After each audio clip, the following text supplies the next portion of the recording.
বর্ণবিন্যাসকারী ফয়েজ আহমেদ, শিল্পী মোহাম্মদ মুস্তফা কামাল, উপস্থাপনায় যুক্ত বিশিষ্ট আবৃত্তিকার অ্যাডভোকেট মিলি চৌধুরী ও আবৃত্তি শিল্পী সাংবাদিক ফারুক তাহের, আজকের হল কর্তৃপক্ষ, ডেকোরেটর প্রতিষ্ঠানের স্বত্বাধিকারী শাহাবুদ্দিন আহমেদকে গ্রন্থ রচনায় তথ্য দিয়ে যারা আমাকে সহযোগিতা দিয়েছেন, আমি তাদের সকলের কাছে ঋণী হয়ে থাকলাম। তাদের সকলের কথা আমি এই গ্রন্থের প্রাক্কথনের বর্ণনায় এনেছি। এর সাথে স্মরণ করছি মরহুম সুজা মিয়াকে। শ্রদ্ধাভাজন মহিউদ্দিন ভাইকে নিয়ে তার তোলা ছবি আমি প্রচ্ছদে ব্যবহার করে গ্রন্থের শোভাবর্ধন করতে চেষ্টা করেছি। আজ তিনি বেঁচে থাকলে গর্বিত হতেন নিঃসন্দেহে, কারণ ইতিমধ্যে বইটির প্রচ্ছদ যারা দেখেছেন সকলেই একযোগে প্রশংসা করেছেন। সবশেষে বলতে হয়, এই গ্রন্থের ভূমিকায় ডক্টর অনুপম সেন স্যার মহিউদ্দিনকে নিয়ে বলেছেন, বাক্যে তিনি অমিতচারী, সময়ে সময়ে রূঢ়বাসী। অনুপম স্যার কথাটি বিনয়ের সাথে বলেছেন। প্রকৃতপক্ষে তার রূঢ় ভাষায় যারা বিদ্ধ হয়েছেন তা অনেকটা বুকে সেল মারার মতো। কেননা এই রূঢ় ভাষার চাটকাইয়া আর চাটকাইয়া গালি ক্ষেপণাস্ত্রের আঘাতের চেয়েও কম নয়। এটাই সত্য, এটাই তার চরিত্রের প্রধানতম বৈশিষ্ট্য। তবুও তার প্রতি ভালোবাসার টান, ভালো লাগার। তাই সমাজের সৌন্দর্যলোভীরা বলে থাকেন, এটা না হলে তিনি রাজনীতির জাদুকর হতে পারতেন না। চারিত্রিক এই বৈশিষ্ট্য নিয়ে তিনি নিজ ভূমে নৃপতি হওয়ার এক অলিক লটারি পেয়েছেন। তাই তো তিনি সাথেগন্ধে ভরপুর। তার আচার, বহুমাত্রিক কর্মকাণ্ড, সাহসী ও বিপ্লবী মনোভাব, দৃঢ়চেতা, নিষ্কলুষ দেশ অঞ্চল প্রেম, হত দরিদ্রদের প্রতি ভালোবাসার কারণে তাকে নিয়ে কিছু লেখা আকর্ষণ আমাকে মাদকের মতো টেনেছে, যার ফলশ্রুতিতে স্বপ্নের ফেরিওয়ালা নামে এই গ্রন্থের জন্ম। বহু নাম পছন্দে ছিল, শেষ পর্যন্ত স্বপ্নের ফেরিওয়ালা নামের কাছে অন্য সব নাম পরাজিত হয়েছে। তবে নামে কিছু নয়, কর্মই মূল। তার কর্ম যেমন তাকে করেছে বলিয়ান, তেমনি তাকে নিয়ে আমার লেখার কর্ম সফল হবে, ফলে আমিও হব ধন্য। সংবাদ তৈরির তথ্যের ভিখারি আমি। আমার গ্রন্থের নায়ক কর্মযোগী ফেরিওয়ালা, তবে স্বপ্নের স্বপ্ন বাস্তবায়নের জাদুঘরও বটে। আমার গ্রন্থের পাঠক মহল আমার অলঙ্কার, অসীম সাহস তার ভূষণ। তাই তো তিনি বীর। ভালোবাসা দিবসের এই দিনে এই বীরের প্রতি সকলের পক্ষ থেকে উপহার হয়ে থাকুক আমার এই গ্রন্থ। আমাদের দুর্ভাগ্য, রাজনীতি এবং রাজনীতিবিদ বললেই ইদানিংকালে আমাদের মাঝে নানা শঙ্কার ঢঙ্কা বাজে।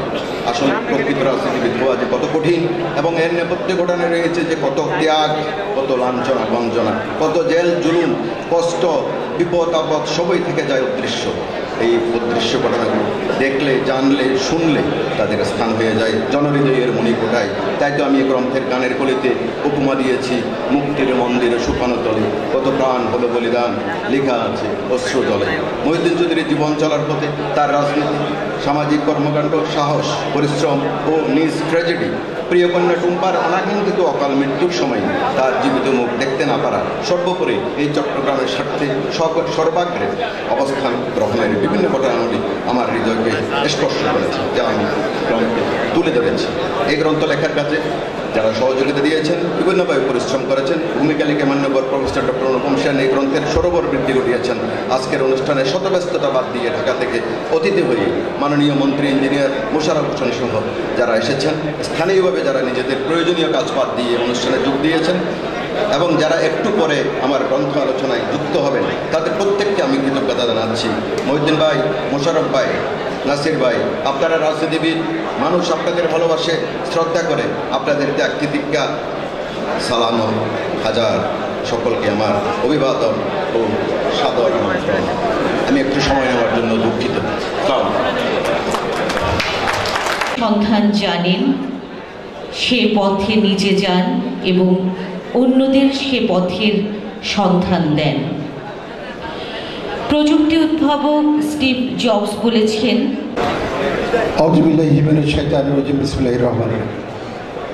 যারা হিন্দু বৌদ্ধ আছেন আপনাদের জানাই নমস্কার। চট্টগ্রামের অত্যন্ত সফল, জনপ্রিয়, নন্দিত রাজনীতিবিদ,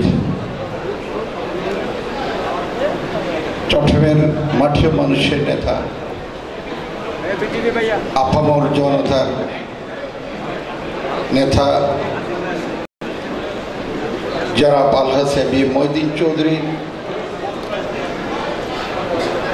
বহুমাত্রিক জীবন নিয়ে প্রখ্যাত সাংবাদিক জনাব মোয়াজ্জেমুল হক রচনা করেছেন স্বপ্নের ফেরিওয়ালা।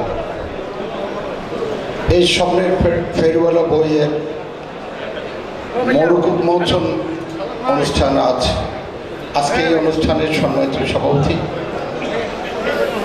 জাতিগির এই বইটি রচিত হয়েছে সেই আমাদের প্রিয় মানুষ যিনি বিন্দু থেকে বিসর্গ পরিণত হয়েছেন এবং যিনি একজন আঞ্চলিক নেতা গণ্ডি পেরিয়ে জাতীয় রাজনীতিবিদের মর্যাদা এবং সম্মান অর্জন করেছেন সেই প্রিয় নেতা আলহাজ এ বি মহিউদ্দিন চৌধুরী। আজকে এই অনুষ্ঠানের প্রধান অতিথি চট্টগ্রামের প্রবীণ রাজনীতিবিদ, চট্টগ্রাম উত্তর জেলা আওয়ামী লীগের সাবেক সভাপতি, বাংলাদেশ আওয়ামী লীগ কেন্দ্রীয় কমিটির প্রেসিডিয়ামের অন্যতম সদস্য, অত্যন্ত সফল মন্ত্রী, গৃহায়ন ও গণপূর্ত মন্ত্রণালয়ের দায়িত্ব প্রাপ্ত মাননীয় মন্ত্রী, আমাদের অভিভাবক, পরম পূজনীয় ব্যক্তিত্ব শ্রদ্ধেয় জনাব ইঞ্জিনিয়ার মোশাররফ হোসেন। আজকের এই অনুষ্ঠানের যিনি সৌন্দর্য বর্ধন করেছেন, আন্তর্জাতিক খ্যাতি সম্পন্ন সমাজতত্ত্ববিদ, প্রিমিয়ার বিশ্ববিদ্যালয়ের সম্মানিত উপাচার্য, 21 পদকপ্রাপ্ত চট্টগ্রামের কৃতি সন্তান, বাংলাদেশ আওয়ামী লীগ কেন্দ্রীয় কমিটির উপদেষ্টা মণ্ডলীর অন্যতম সদস্য ডক্টর অনুপম সেন, প্রখ্যাত সাংবাদিক, যাকে আমরা সবাই চিনি এবং জানি, প্রখ্যাত সাংবাদিক বুলবুল হাসান ভাই, মঞ্চবিষ্ট আমন্ত্রিত অতিথিবৃন্দ, আলোচকবৃন্দ, সম্মানিত সুধীমণ্ডলী, আপনাদের সবাইকে আমি আমার ব্যক্তিগত পক্ষ থেকে এবং চট্টগ্রাম মহানগরী আওয়ামী লীগের পক্ষ থেকে শুভেচ্ছা এবং অভিনন্দন জানাই। আসলে আমাকে সন্দ্বীপ যেতে হবে, 2টার মধ্যে সন্দ্বীপ পৌঁছতে হবে, সেই কারণেই মূলত আমি তড়িঘড়ি করে এখান থেকে চলে যেতে হচ্ছে বলেই আমি কিছু কথা বলে এখান থেকে প্রস্থান করব। সেই কারণে সবার কাছ থেকে আমি সবার কাছে আন্তরিকভাবে দুঃখ এবং ক্ষমা প্রকাশ করছি। এখানে যারা উপস্থিত হচ্ছেন সবাই এই চট্টগ্রামেরই মানুষ। আমরা সবাই আলহাজ এ বি মহিউদ্দিন চৌধুরীকে সবাই চিনি, সবাই জানি এবং কাছ থেকে দেখার সবাই সৌভাগ্য হয়েছে। এবং এই ফেয়ারওয়েল বইটি আমি এখনো পর্যন্ত পুরোপুরিভাবে পড়িনি। আমি ডক্টর অনুপম সেন যেই মুখবন্ধ রচনা করেছেন সেটি পড়েছি এবং এই বইয়ের লেখক উনি যেই বক্তব্যগুলো উপস্থাপন করেছেন সেটা আমি পড়েছি, আরেকটু চোখ বুলিয়েছে। এখনো পর্যন্ত পড়ি আমি বইকে নিয়ে, কিন্তু বইতে লেখক ওনার অবস্থান থেকে, উনি যেহেতু দীর্ঘদিন সাংবাদিকতা করেছেন এবং সাংবাদিকতা করতে গিয়ে সকল রাজনীতিবিদদের সকল ধরনের কর্মকাণ্ড আসলে ওনার লেখনীর মাধ্যমে তুলে ধরেছেন এবং উনি কাছ থেকে দেখেছেন। এবং এই বইটি লিখতে গিয়ে আমি যেটা জেনেছি এবং যেটা দেখেছি সচক্ষে, সেটা হলো উনি দীর্ঘদিন ওনার কাছাকাছি অবস্থান করেছেন এবং অবস্থান করে ওনার যে ধারণা সেটার সাথে উনি মিলিয়ে নেওয়ার চেষ্টা করেছেন এবং ওনার অবস্থান থেকে উনি মহিউদ্দিন ভাইকে যতটুকু দেখেছেন, যতটুকু জেনেছেন এবং যতটুকু বুঝেছেন সেটাই উনি তুলে ধরছেন। এবং ওনার এই লেখার সাথে হয়তো আমাদের অনেকের মিল থাকতে পারে, আবার কেউ কেউ হয়তো মিল নাও থাকতে পারে, এটি কিন্তু স্বাভাবিক। সবার কাছে সবাই যে গ্রহণযোগ্যতা পাবে সেটি কিন্তু ঠিক নয়। এবং এই যে আমি মনে করি মহিউদ্দিন ভাই যেটা সবচেয়ে যেটা সাফল্যের দিক, সেটা হলো মানুষ একটু আগে মোজাম্মেল হক ভাই যে বক্তব্যটা রেখেছেন, সেখানে বক্তব্যের একটা পর্যায়ে উনি বলেছেন এবং আজকের যে মডারেটর তিনিও বলেছেন, এটা হলো এই যে উনি যেটা বিশ্বাস করেন এবং যেটা ধারণ করেন সেটাই কিন্তু উনি বাস্তবায়ন করতে চান। এই ক্ষেত্রে অনেকে এটার সাথে ভিন্ন মত পোষণ করেন, কিন্তু ওনার বিশ্বাস থেকে এবং যে মানসিক দৃঢ়তা, এই যে আমি পারবো, আমাকে পারতেই হবে, এটা কিন্তু অনেকের মধ্যে থাকে না। অনেকেই আমরা কোনো কাজ করার আগে আমরা নিজেই একটা সিদ্ধান্তে পৌঁছে যে এই কাজটা আসলে করতে যাচ্ছি, এটা আসলে করা সম্ভব হবে না বা করা উচিত হবে কিনা নিজের মধ্যে দ্বিধাদ্বন্দ্ব থাকে। এই যে আমরা যারা রাজনীতি করি, হয়তো একটা মূল আমরা যারা সংগঠন করি, কেন্দ্রীয় পর্যায় থেকে অনেক সময় কিছু সিদ্ধান্ত আমাদের উপর সিদ্ধান্ত দেওয়া হয়। এই সিদ্ধান্তগুলো কিন্তু বাস্তবায়ন করার জন্যই যে মানসিক দৃঢ়তার প্রয়োজন, সেটা কিন্তু আমাদের অনেকের মধ্যে থাকে না। কিন্তু এই ক্ষেত্রে মহোদয় ভাইয়ের মধ্যে অত্যন্ত আন্তরিকতা, উনি আন্তরিক থাকেন এবং উনি বিশ্বাস করেন এটা আমরা পারবো। এবং এই যে কর্মসূচি, এটা জনগণের কাছে আমাদেরকে অবশ্যই গ্রহণযোগ্য করে তুলতে হবে। এটা একজন রাজনীতিবিদের ক্ষেত্রে আমি মনে করি বিরল একটা গুণের অধিকারী। আরেকটা বিষয়, এটা সবাই জানে, উনি একভাবে আচরণ করে থাকেন। এই আচরণটা কেউ পছন্দ করেন, হয়তো কেউ মনে কষ্ট পান, সাময়িকভাবে হলো, কিন্তু এটা নিয়ে হয়তো বিভিন্ন ধরনের বক্তব্য থাকতে পারে, কিন্তু প্রত্যেকেই কিন্তু প্রত্যেকের মতো হয় না। এখানে হয়তো ওনার একটা ব্যতিক্রম, এবং উনি এটা চট্টগ্রাম মহানগরী আওয়ামী লীগকে একেবারে বিশেষ করে ৭৫ পরবর্তী সময়ে চট্টগ্রাম মহানগরী আওয়ামী লীগের যে শক্তিশালী পর্যায়ে যে নিয়ে এসেছেন, এটার পেছনে ওনার অবদান কিন্তু অনস্বীকার্য এবং সবচেয়ে বেশি। আজকে বাংলাদেশের ৬৪ জেলার মধ্যে যে কোনো কেউ স্বীকার করতে বাধ্য হবে চট্টগ্রাম মহানগর আওয়ামী লীগ, এই যে আমাদের যে সমস্ত সাংগঠনিক জেলাগুলো আছে, এর মধ্যে অনেক গোছালো এবং অনেক গতিশীল এবং অনেক সুসংগঠিত, যে কোনো কেউ স্বীকার করতে বাধ্য হবে। এবং এর পেছনে কিন্তু কারিগরের ভূমিকা অবতীর্ণ হয়েছিলেন আল্লাহ মহিউদ্দিন চৌধুরী। আসলে আমি বক্তব্য দীর্ঘায়িত করবো না। এখানে যারা আমরা উপস্থিত হয়েছি, আমরা সবাই মহিউদ্দিন ভাইকে চিনি এবং মহিউদ্দিন ভাইকে জানি।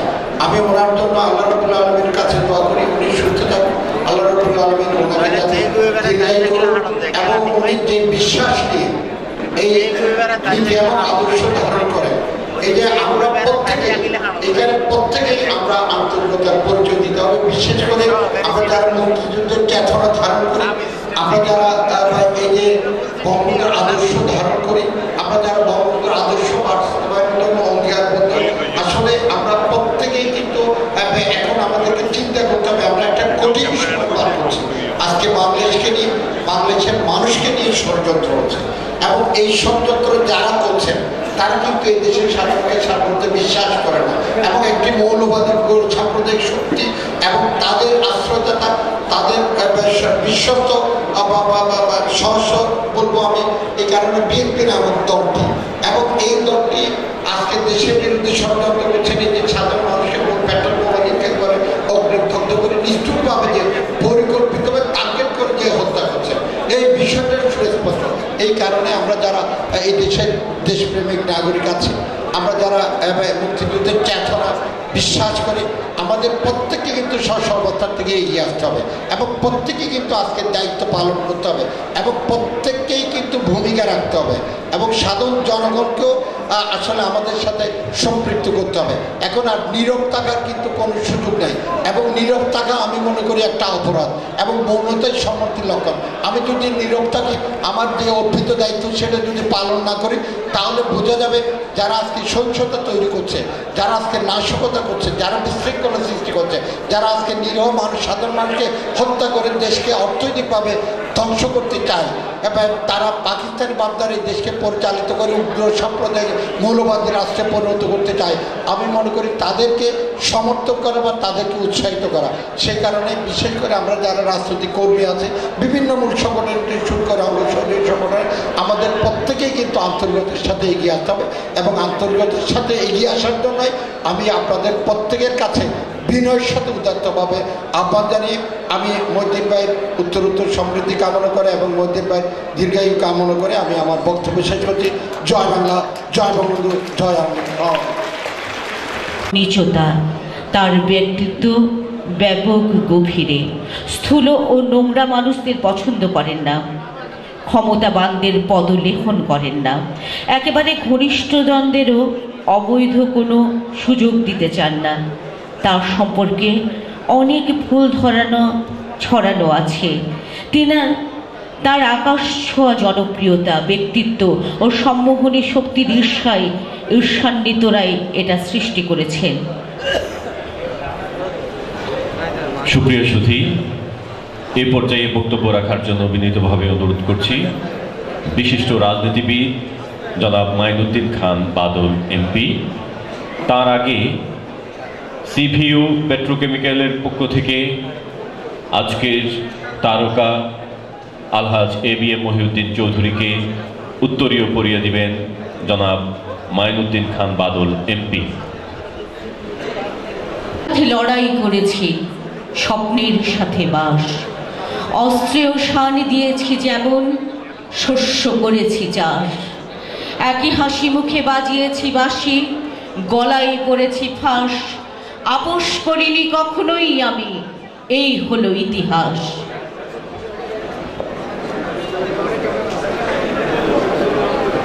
चले अट्टू नाम तो बोलिए भाईजान।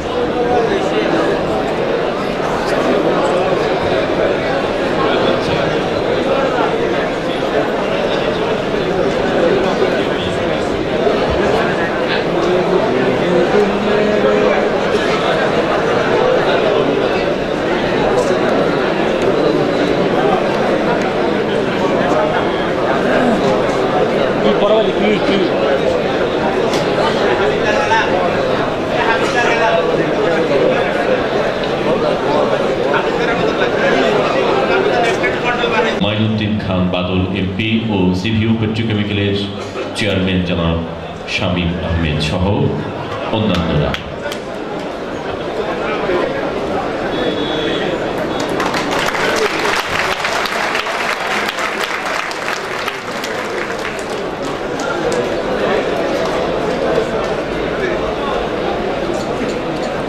এই পর্যায়ে বক্তব্য রাখার জন্য বিনীতভাবে অনুরোধ করছি বিশিষ্ট রাজনীতিবিদ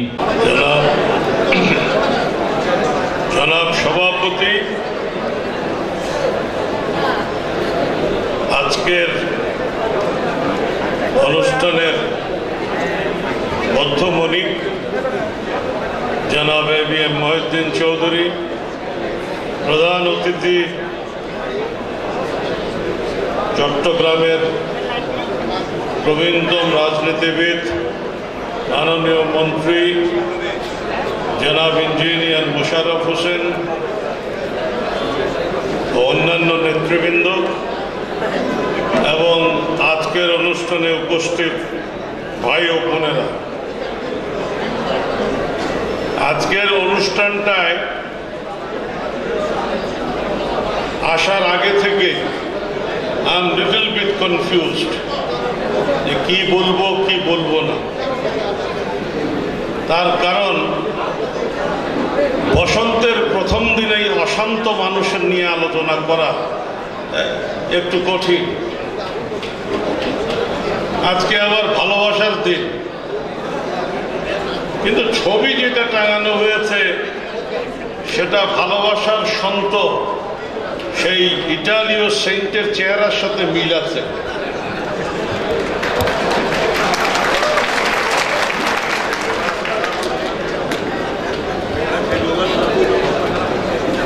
অনেকে আলোচনা করেছেন মহিউদ্দিন চৌধুরীর বহুরূপ নাই। আমি তো মনে করি মহিউদ্দিন চৌধুরী বহুরূপী। উগ্রতা আছে, ভালোবাসা আছে, হৃদয় উজাড় করার ব্যাপার আছে, সবকিছু আছে। এক অঙ্গে অনেক রূপ আছে। তারপরে এইখানে আসার পরে বইটা দেখলাম, আগে পাইনি। বইটা দেখে পুরোটা একটু চোখ বুলিয়েছি। পুরো বইতে দেখলাম কোথাও আমি নাই। তো আমার কাছে মনে হলো যে একসাথে 45 বছর হাঁটলাম পথ, কোথাও নাই। আচ্ছা কোনো ছবিতে আছে কিনা, দেখলাম ছবিতেও নাই। তো এইটা দেখার পরে মনে হলো যে মনে মনে একটু কষ্ট পাইলাম, কিন্তু পাওয়ার পরে আবার দ্বিগুণ গতিতে মনে হলো না, এই অনুষ্ঠানটাতে যেতে হবে। এই অনুষ্ঠানটাতে আসার পিছনে আমার প্রধানত দুটি কারণ আছে। একটি কারণ হলো, আপনাদের কিরকম লাগছে জানি না, but my feeling right at time, আমার কেন জানি মনে হচ্ছে মানে মৃত্যুটা খুব বেশি বারবার আমার মাথায় আসছে এই এখানের আলোচনায়, যে মৃত্যু। এটা কিন্তু মৃত্যুর কোনো ইয়ে না, ইট ইজ নট অবিচুয়ারি, কোনো স্মরণ সভা না, কিন্তু আমার মাথায় ঘুরে ফিরে মৃত্যু শব্দটা আসছে এই কারণে খুব তীক্ষ্ণভাবে যদি তাকান তাহলে কিন্তু মুক্তিযুদ্ধ সংজাত, মুক্তিযুদ্ধের পবিত্রতা গায়ে আছে সেই জেনারেশনের কিন্তু একটা অন্তিম লগ্নের আলোচনা হচ্ছে। ওই যে বলা হয় দ্য লাস্ট ম্যান স্ট্যান্ডিং, কেন জানি আমি জানি না, বাট দিস মাই ফিলিং, আমার গাট ফিলিং, কেন জানি মনে হচ্ছে যে এই আলোচনায় এই মুক্তিযুদ্ধের সেই জেনারেশনের একটা শেষ গন্ধ যেন পাচ্ছি। আমি বলেছি আলোচনায় দুটি কারণে এসছে। একটি কারণ বর্তমান যে দেশে পরিস্থিতি চলছে, এই পরিস্থিতি this is not 2015, this is 1971 revisited. আমরা যে কাজ বাকি রেখেছিলাম 1971-এ, আবারও সেই কাজ কাঁধের উপর চেপে বসেছে, এবং এই কাজটার কথা যখন মনে করি তখন মানে একদম অটোমেটিক্যালি মনে পড়ে যে মহিউদ্দিন চৌধুরীর ফার্স্ট চয়েস, ডায়াবেটিক, হেপাটাইটিস, এইটা সেইটা 10টা রোগে আক্রান্ত, কিন্তু এখনো মনে হয় মুক্তিযুদ্ধের চেতনাকে গভীরে প্রথিত করার জন্য এখনো যদি লড়াই হয় এখনো সে সেনাপতি হবে। অনেককে তো দেখতেছি, অনেকে অনেক কিছুই করেন, কিন্তু এই লড়াই যখন হয়, আজকে যে লড়াইটা লড়তে হবে, এই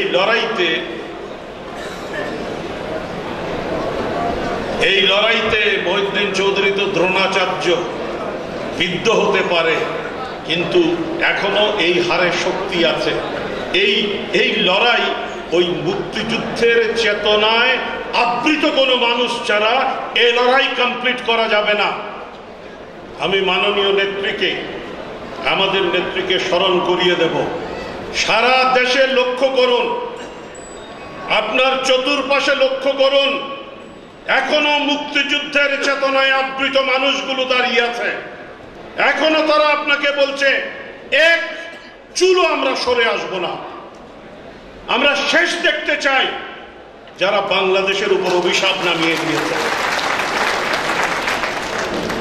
সুতরাং এই কথাটা বলতে এসেছি, আজকে বাংলাদেশের সবচেয়ে গুরুত্বপূর্ণ এলাকা, দ্য ডিসাইডিং এরিয়া চিটাগং, এবং চাইলে আমি বন্ধু বলে বলছি না, নিকটজন বলে বলছি না, আপনারা সবাই বিবেচনা করেন, আমাদের হাতে have we got any other choice except Mohiuddin Chowdhury? সেই কারণে আমি মনে করেছি আজকে উপস্থিত হওয়া উচিত। দ্বিতীয় একটি কারণ বলি, সে কারণটা স্বার্থপরের মতো, সেটা হলো, আমি জানি না আমার কথাটা সাংবাদিকরা ভুলভাবে লিখবেন না, একটা কথা তো ভুলভাবে লিখে সারা দেশে লক্ষ লক্ষ গালি খেয়েছি, আমি নাকি ওদের বুকে বিলি করতে বলছি, এরকম আমি বলি না। সেটা হলো, আমি কেন জানি না স্বাধীনতার পর থেকে আজকে পর্যন্ত ঠিক বুঝি না যে আমাদের স্বার্থটা উপেক্ষিত হয়ে যায়, আমাদের কথাগুলো কেন্দ্রে হারিয়ে যায়, আমাদের কথাগুলোর ভুল ব্যাখ্যা হয়। আজকে আমাদের অগ্রজ মাননীয় মন্ত্রী আছেন, প্রচন্ড চেষ্টা করেন, আমার কথা একটু উদ্যত্ত মনে হতে পারে, উদ্যত্ত তো আমাকে আল্লাহ তাআলা দিয়েছেন, উদ্যত্ত আমাকে ঈশ্বর দিয়েছেন, ভগবান দিয়েছেন, বিশ্বের কোথাও খেয়ালি বিধাতা এমন করে প্রকৃতিকে সাজাননি। আমি এক কদম ফেলে পাহাড়ে উঠতে পারি, আরেক কদম ফেলে আমি সাগরে নামতে পারি, আমি কর্ণফুলীতে স্নান করতে পারি, আমি গভীর জঙ্গলে হারিয়ে যেতে পারি। বিশ্বে নাই, বিশ্বে নাই।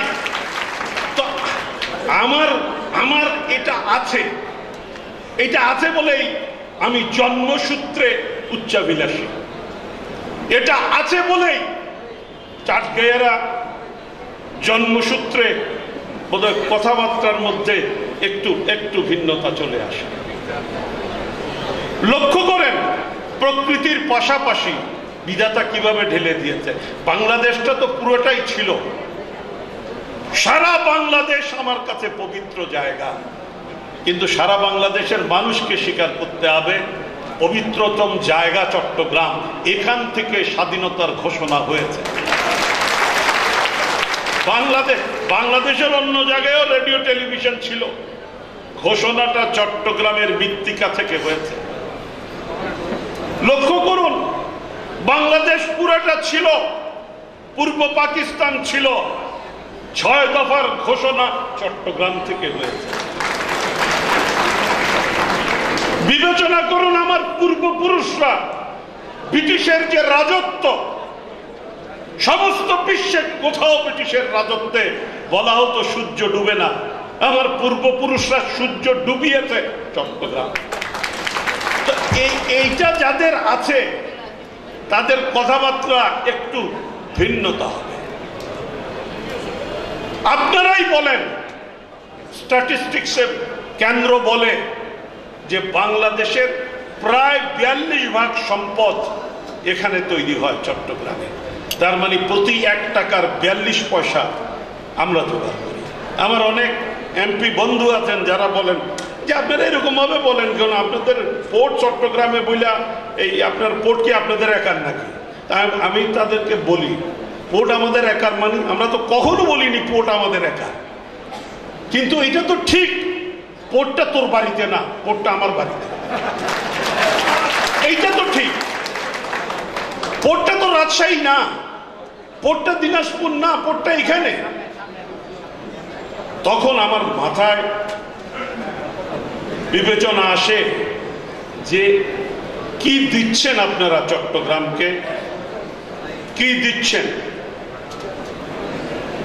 প্রকৃতিগত কারণে যেটা না দিলেই আপনারা পারেন না। আপনি বলছেন আমি পোর্টের এত উন্নয়ন করছি, যেহেতু পোর্ট এখানে আপনাকে উন্নয়ন করতে হবে, you have got no other choice. আমরা বলেছি চট্টগ্রামের উন্নয়ন বাংলাদেশের উন্নয়নের পূর্ব শর্ত।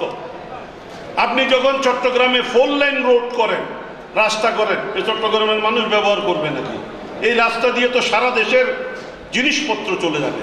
মানে চট্টগ্রামের উন্নয়ন চট্টগ্রামের না, ওটা সারা দেশের উন্নয়ন।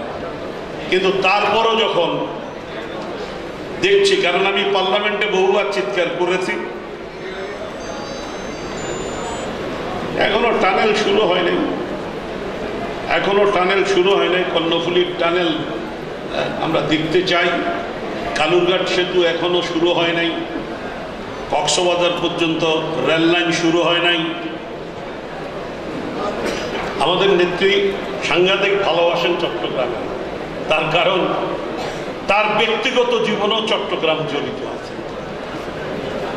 এই চট্টগ্রামেই তার বাপের অবর্তমানে তাকে বুক ভরা ভালোবাসা দিয়েছে, তিনি উন্নয়ন চান। কিন্তু আমার প্রশ্ন উঠে, কালুরঘাট সেতুর আগে আরো 4টা সেতুর ভিত্তিপ্রস্তর স্থাপিত হয়, যেগুলোর উপর দিয়ে সারা দিনে 3টা গরুর গাড়ি যাবে না। তখন যদি আমি মঈনুদ্দিন খান বলি আমি কষ্ট পাই, এটা কি অন্যায় হবে? কারা মাননীয় নেত্রী আপনাকে শিলং যাতে গিয়ে এই কক্সবাজার পর্যন্ত রেললাইন উদ্বোধন করলো, যেই উদ্বোধনের ফলক যেটা, এটা ঘাসে ছেয়ে গেছে। আমি জিজ্ঞেস করেছি পরিকল্পনা মন্ত্রীকে,